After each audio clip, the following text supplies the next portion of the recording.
پیش کرے، اس کی اصلاح کے لیے کیا گیا ہے۔ آپ پہ بھی الزام لوگ عائد کر رہے ہیں، کہہ رہے ہیں کہ بھائی آپ بھی کسی ایک مخصوص فرد کے لیے آپ یہ پوری چیز کر رہے ہیں کہ ان کو امیر بنایا جائے، اس بات میں کیا سچائی، کیا کہیں گے آپ؟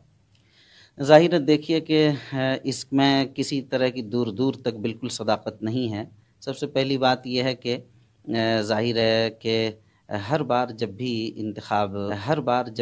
انتخاب پرانے سب لوگ جانتے ہیں، تمام حضرات، کہ جو بھی نائب امیر شریعت رہتے ہیں، ایک تو روایت یہی رہی کہ ہم عام طور پر وہی امیر شریعت بنے، اور اس کے علاوہ ہم نے ایسا نہیں کیا الحمدللہ کہ میں امیدوار امیر شریعت کا نہیں ہوں۔ تو سب سے پہلا تو ایثار میرا یہ ہے، میں نے پیشکش کی الحمدللہ کہ میں نہیں ہوں۔ دوسری بات دیکھیے کہ جانبداری کی جہاں تک بات ہے، تو ظاہر ہے کہ اگر جانبداری ہی کرنی ہوتی تو ہم خود نہ بن جاتے، ہم اپنے لیے نہ کر لیتے۔ یہ خالص میری کردار کشی ہے اور لوگوں کو بدگمان کرنے کی کوشش کی جا رہی ہے، اور بہرحال یہ سمجھ لیجئے آپ کہ میں نے سب کچھ اس کو اللہ کے حوالے کر دیا ہے۔ میرا دل مطمئن ہے کہ میں پورے دستور کے مطابق کر رہا ہوں، اس لیے کسی کے کچھ کہنے سے اور میری کردار کشی سے اس پر کوئی فرق نہیں پڑتا، میں قطعاً غیر جانبدار ہوں۔ ایک مسلسل